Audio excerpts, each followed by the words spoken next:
Hey guys, in this video I will show you how to find NASDAQ in TradingView. Alright, let's begin. First, open TradingView. You can either download the app or use the web version by visiting the TradingView website. Once on the home page, locate the search bar at the top of the screen. In the search bar, type NASDAQ IXIC.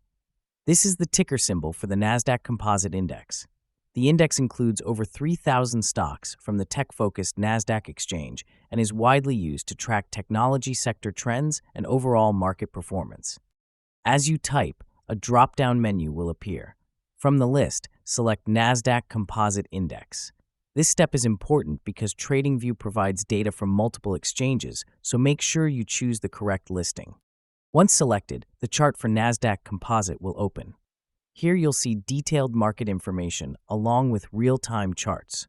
You can also adjust timeframes, add technical indicators, and customize your chart view to fit your trading needs.